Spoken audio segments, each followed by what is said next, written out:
जय श्री हरि। आज जेठ मास का 9वां दिन है।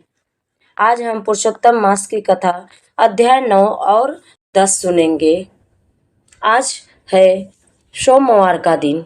आइए पहले सुनते हैं भगवान शिव जी की कथा। एक समय की बात है, कैलाश पर्वत पर भगवान शिव माता पार्वती के साथ विराजमान थे। चारों ओर देवगण उनका गुणगान गा रहे थे। उसी समय माता पार्वती ने भगवान शिव से पूछा, हे प्रभु, आपके भक्तों पर आपकी कृपा कैसे होती है और आप किस प्रकार अपने भक्तों की परीक्षा लेते हैं। तब भगवान शिव मुस्कुराए और बोले, हे देवी, मैं तुम्हें एक कथा सुनाता हूँ। एक नगर में एक गरीब ब्राह्मण रहता था। वह बहुत ही निर्धन था। उसके पास खाने के लिए भी पर्याप्त अन्न नहीं होता था। फिर भी वह प्रतिदिन प्रातःकाल उठकर स्नान करता और पूरे श्रद्धा भाव से भगवान शिव की पूजा करता था। वह मिट्टी का शिवलिंग बनाकर उस पर जल चढ़ाता और सच्चे मन से ओम नमः शिवाय मंत्र का जाप करता था। उसकी पत्नी कई बार उससे कहती कि केवल पूजा करने से पेट नहीं भरता, कुछ काम धंधा भी कर लो। लेकिन ब्राह्मण कहता, भगवान शिव अपने भक्तों को कभी भूखा नहीं रखते। एक दिन भगवान शिव ने उसकी भक्ति की परीक्षा लेने का विचार किया। भगवान शिव एक साधु का रूप धारण करके उस ब्राह्मण के घर पहुंचे। उस दिन ब्राह्मण और उसकी पत्नी के पास केवल एक थोड़ा सा आटा था, जिससे वे अपने लिए रोटी बनाने वाले थे। साधु ने दरवाजे पर आकर कहा, हे ब्राह्मण, मैं बहुत भूखा हूँ, क्या मुझे भोजन मिलेगा। ब्राह्मण ने तुरंत अपनी पत्नी से कहा कि जो भी भोजन है पहले साधु महाराज को दे दो। पत्नी पहले तो नाराज हुई, लेकिन पति की बात मानकर उसने सारी रोटियां साधु को परोस दी। साधु ने तृप्त होकर भोजन किया और वहां से चले गए। उस रात ब्राह्मण और उसकी पत्नी भूखी ही सो गए, लेकिन उसके मन में कोई दुख नहीं था, क्योंकि उन्होंने एक अतिथि को भोजन कराया था।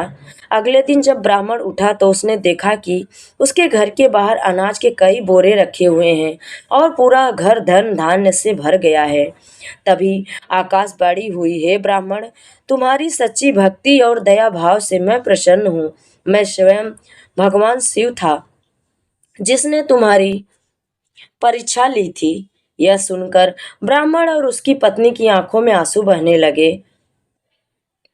वे भगवान शिव का गुणगान गाने लगे। उस दिन से उनके जीवन में कभी किसी वस्तु की कमी नहीं रही। ब्राह्मण और उसकी पत्नी अब प्रतिदिन बड़े प्रेम से भगवान शिव की पूजा करने लगे। उनके घर में धन धान्य की कोई कमी नहीं रही, लेकिन दोनों के मन में घमंड नाम भी नहीं था। वे हर आने वाले अतिथि को सेवा करते और गरीबों को भोजन कराते थे। पूरे नगर में उनकी दया और भक्ति की चर्चा होने लगी। एक दिन उस नगर का राजा शिकार करने जंगल में गया। अचानक तेज आंधी और वर्षा शुरू हो गई। राजा अपने सैनिकों से बिछड़ गया और रास्ता भटकते भटकते उसी ब्राह्मण के घर पहुंच गया। उस समय रात बहुत हो चुकी थी। राजा ने साधारण यात्री बनकर दरवाजा खटखटाया। ब्राह्मण ने तुरंत दरवाजा खोला और बड़े आदर से उस यात्री को भीतर लेकर गया। उसने राजा को आसन दिया और भोजन कराया। राजा यह देखकर बहुत आश्चर्यचकित हुआ कि जो ब्राह्मण कभी गरीब था, उसके घर में इतनी समृद्धि कैसे आ गई। भोजन के बाद राजा ने पूछा, हे ब्राह्मण, कुछ समय पहले जब तुम बहुत निर्धन थे, फिर तुम्हारे जीवन में इतना बड़ा परिवर्तन कैसे आया। तब ब्राह्मण ने विनम्रता से कहा, यह सब भगवान शिव की कृपा से है। जो भी मिलता है उन्हीं की दया से मिलता है। राजा ने मन ही मन सोचा कि अवश्य ही इस ब्राह्मण के पास कोई चमत्कारी रहस्य है। अगले दिन राजा अपने महल लौट गया, लेकिन उसके मन में लालच उत्पन्न हो गया। उसने अपने सैनिक को आदेश दिया कि ब्राह्मण के घर से सारा धन लाकर राजमहल में रख दिया जाए। सैनिकों ने जाकर ब्राह्मण का सारा अनाज और धन छीन लिया, लेकिन ब्राह्मण और उसकी पत्नी फिर भी शांत रहे। उन्होंने भगवान शिव का स्मरण किया और कहा, प्रभु, जो आपकी इच्छा। उसी रात राजा को स्वप्न में भगवान शिव के दर्शन हुए। भगवान शिव क्रोधित स्वर में बोले, हे राजा, तूने मेरे भक्त को कष्ट दिया है, इसलिए तेरा सारा वैभव नष्ट हो जाएगा। यदि आपने अपराध का प्रायश्चित करना चाहता है तो तुरंत ब्राह्मण से क्षमा मांग। सुबह होते ही राजा भयभीत होकर ब्राह्मण के घर पहुंचा। उसने ब्राह्मण के चरणों में गिरकर क्षमा मांगी और सारा धन वापस कर दिया। ब्राह्मण ने बड़े प्रेम से राजा को क्षमा कर दिया। तभी आकाश से पुष्पों की वर्षा होने लगी और भगवान शिव की दिव्य आवाज आई कि जो भक्त मेरे भक्तों का सम्मान करता है उसे सुख और समृद्धि प्राप्त होती है, लेकिन जो अहंकार और लालच करता है उसका पतन निश्चित है। उस दिन से राजा भी भगवान शिव का परम भक्त बन गया और पूरे राज्य में धर्म और दया का मार्ग अपनाने लगे सभी। तो ये रही आज सोमवार की कथा। प्रेम से बोलिए भगवान शिव की जय, माता पार्वती की जय। अब सुनते हैं पुरुषोत्तम मास की कथा, अध्याय 9 और 10। सूत जी बोले, तदंतर विस्मय से युक्त नारद जी मेघावी ऋषि की कन्या का अद्भुत वृत्तांत पूछा। नारद जी बोले, हे मुनि, उस तपोवन में मेघावी की कन्या ने बाद में क्या किया और किस मुनि श्रेष्ठ ने उसके साथ विवाह किया? श्री नारायण बोले, अपने पिता को स्मरण करते करते और बारंबार शोक करते करते उस घर में कुछ काल उस कन्या का व्यतीत हुआ। युद्ध से भ्रष्ट हुई हरिणी की तरह घबराई, शून्य घर में रहने वाली दुख रूपी अग्नि से उठी हुई भाप द्वारा बहते हुए अश्रु नेत्र वाली, जलते हुए हृदय कमल वाली, दुख से प्रतिक्षण गर्म श्वास देने वाली, अतिदीना घिरी हुई समर्पिणी की तरह अपने घर में रुदन करती रही, अपने दुख को सोचती और दुख से मुक्त होने के उपाय कोई न देखती। इस किशोरी दरी को उसे भी शुभ भविष्य की प्रेरणा से सत्तावना देने के लिए उस वन में अपनी इच्छा से ही पर क्रोधी, जिनको देखने से ही इंद्र भयभीत होते थे, ऐसे जटा से व्याप्त साक्षात शंकर के समान भगवान दुर्वासा ऋषि आए। हे नारद, भगवान कृष्ण ने राजा युधिष्ठिर से कहा कि हे राजेंद्र, ये वह दुर्वासा आए जिनको कि अपनी माता कुंती ने बालपन में प्रसन्न किया था। तब उन सुपूजित महर्षि ने देवताओं को आकर्षण करने वाली विद्या उन्हें दी और भूपाल, जिन्होंने सब देवताओं से नमस्कार किए जाने वाले, मुझको भी रुक्मणी के साथ रथ में बैलों की जगह जोता।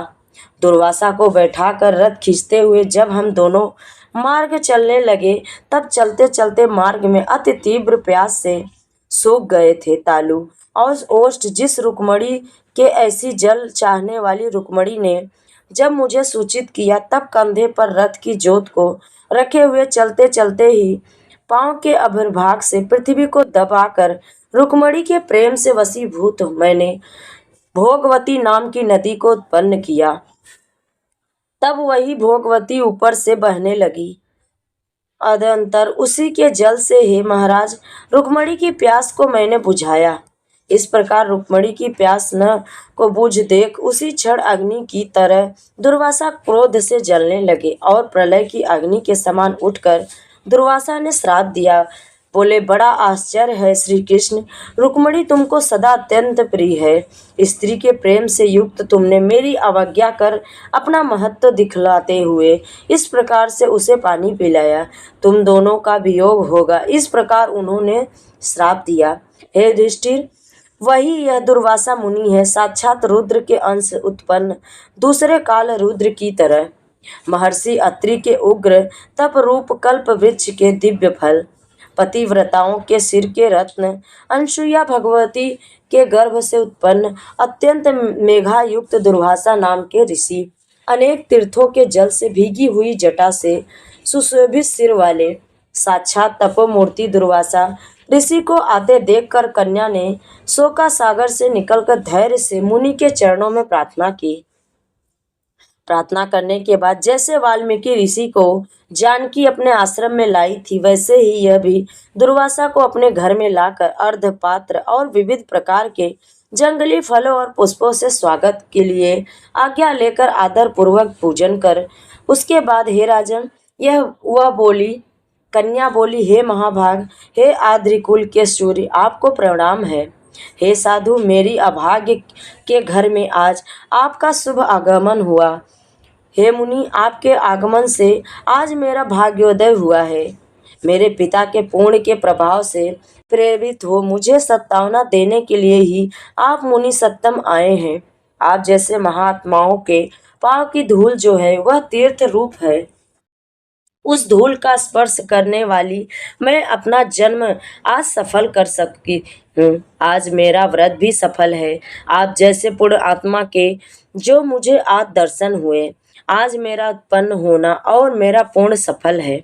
ऐसा कहकर वह कन्या दुर्वासा के सामने चुपचाप खड़ी हो गई। तब भगवान शंकर के अंश से उत्पन्न दुर्वासा मुनि मंद हास से युक्त बोले। दुर्वासा बोले, हे द्विजसुते, तू बड़ी अच्छी है। तूने अपने पिता के कुल को तार दिया और मेघावी ऋषि के तप का फल है जो उन्हें तेरी ऐसी कन्या मिली। तेरी धर्म में तत्परता जान कैलाश से मैं यहाँ आया और तेरे घर आकर तेरे द्वार मेरा पूजन हुआ। हे वैरायभो, मैं शीघ्र ही बद्री का आश्रम में मुनीश्वर सनातन नारायण देव के दर्शन के लिए जाऊंगा, जो प्राणियों के हित के लिए अत्यंत उग्र तप कर रहे हैं। कन्या बोली, हे ऋषि, आपके दर्शन से ही मेरा शोक समुद्र सूख गया। अब इसके बाद मेरा भविष्य उज्जवल है, क्योंकि आप मुझे सतावना ही दी, इसे मुझे बहुत प्राप्ति हुई। ज्वालायुक्त दुख रूप अग्नि को क्या आप नहीं जानते? हे दयानिधि, हे शंकर, उस दुघाग्नि को शांत कीजिए। मेरा विचार से हर्ष का कारण मुझे कुछ भी दिखलाई नहीं देता। न मुझे माता है, न पिता, न तो भाई है जो धैर्य प्रदान करता। दुख समुद्र से पीड़ित मैं कैसे जीवित रह सकती हूँ? जिस जिस दिशा में मैं देखती हूँ वह दिशा मुझे शून्य ही प्राप्त होता है। इसलिए हे तपोनिधि, मेरे दुख का निस्तार आप शीघ्र करें। मेरे साथ विवाह करने के लिए कोई भी नहीं तैयार होता है। इस समय मेरा विवाह न हुआ तो मैं फिर विषली शुद्धा हो जाऊंगी। यह मुझे बड़ा भय है। इस भय से न मुझे निद्रा आती है और न भोजन में रुचि होती है। हे ब्राह्मण, मैं शीघ्र ही मरने वाली हूँ, यह मेरा इस समय निश्चय है। ऐसा कहकर आंसू बहाती हुई कन्या दुर्वासा के सामने चुप हो गई। तब दुर्वासा कन्या का दुख दूर करने का उपाय सोचने लगे। नारायण बोले, इस प्रकार मुनि कन्या के वचन सुनकर और इसका अभिप्राय समझकर बड़े क्रोधी मुनि या दुर्वासा ने उस कन्या का कुछ हित विचार पूर्ण कृपा से उसे देखकर सारभूत उपाय बतलाए। नारद जी बोले, हे तपोनिधि, परम क्रोधी दुर्वासा मुनि ने विचार करके उस कन्या से क्या उपदेश दिया सो आप मुझसे कहिए। सूत जी बोले, हे द्विजो, नारद का वचन सुनकर समस्त प्राणियों का हितकर दुर्वासा का गृह वचन बद्री नारायण बोले। श्री नारायण बोले, हे नारद, मेघावी ऋषि की कन्या के दुख को दूर करने के लिए दुर्वासा ऋषि ने जो कहा वह सुने। दुर्वासा ऋषि बोले, हे सुंदरी, गुप्त से भी गुप्त उपाय मैं तुमसे कहता हूँ। यह विषय किसी भी कहने योग्य नहीं है। तेरे लिए तो मैंने ये विचार लिया है। मैं विस्तार पूर्वक न कहकर तुम्हें संक्षेप में कहता हूँ। हे सुभगे, इस मास से तीसरा मास जो आवेगा वह पुरुषोत्तम मास है। इस मास में तीर्थ में स्नान कर मनुष्य भ्रूण हत्या से छूट जाता है। हे सुंदरी, कार्तिक 12 मासों में इस पुरुषोत्तम मास के बराबर कोई मास नहीं है। जितने मास, पक्ष और पर्व है वे सब पुरुषोत्तम मास की 16वीं कला के बराबर भी नहीं है। वेद साधन और जो परम पद प्राप्त के साधन है वह भी इसकी 16वीं कला के बराबर नहीं है। 12,000 वर्ष गंगा स्नान करने से जो फल मिलता है और गृहस्थ गुरु गोदावरी एक पर 12 स्नान करने से जो फल मिलता है, हे सुंदरी, वही फल पुरुषोत्तम मास में किसी भी तीर्थ पर एक बार स्नान करने मात्र से मिल जाता है। यह मास श्री कृष्ण का अत्यंत प्यारा और नाम से ही यह भगवान का स्मारक है। इस मास में पुरुषोत्तम भगवान की सेवा करने, पूजा करने से समस्त कामनाएं सिद्ध होती हैं। इस पुरुषोत्तम मास का तू शीघ्र व्रत कर। पुरुषोत्तम भगवान की तरह प्रसन्न पूर्वक मैंने इस मास की सेवा की है। एक समय क्रोध में मैंने अम्बरीश राजा को भस्म करने के लिए कृत्या भेजी थी, सो हे भोले, तब हरि ने जलता हुआ सुदर्शन चक्र मुझ को ही भस्म करने के लिए उसी समय मेरे पास भेजा। तब पुरुषोत्तम मास के प्रभाव से ही वह चक्र हट गया। हे सुंदरी, वह चक्र त्रैलोक्य को भस्म करने का सामर्थ्य रखने वाला जब मेरे पास आकर खाली चला गया, तब मुझे बड़ा विस्मय हुआ। इसलिए हे सुभगे, तू श्री पुरुषोत्तम मास का व्रत कर। इस प्रकार मुनि कन्या को कहकर दुर्वासा ऋषि ने विराम लिया। श्री कृष्ण बोले, हे राजन, दुर्वासा का वचन सुन। भावों की प्रबलता के कारण असूया से प्रेरित वह कन्या मूर्खतावश दुर्वासा से बोली, हे ब्राह्मण, हे मुनि, आपने जो कहा वह मुझे रुचता नहीं।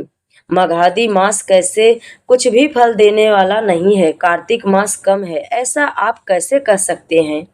सो कहिए, वैशाख मास सेवित हुआ इस इच्छित कामों को नहीं देता। सदाशिव से लेकर सब देवता सेवा करने पर क्या फल नहीं देते? पृथ्वी पर प्रत्यक्ष देव, सूर्य और जगत की माता देवी क्या सब कामनाओं को देने वाली है? श्री गणेश क्या सेवा पाकर इच्छित वर नहीं देते?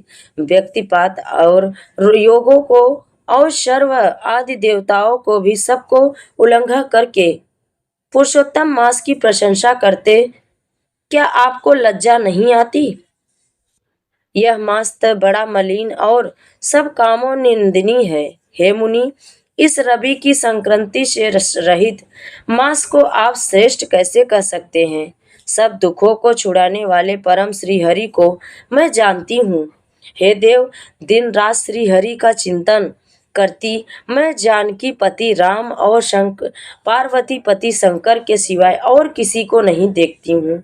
हे विपेंद्र, अन्य कोई भी देवता ऐसा नहीं है जो मेरे इस दुख को दूर करे। हे मुनि, इन सब फलदाताओं को छोड़कर कैसे इस मलमास की स्तुति आप कर रहे हो?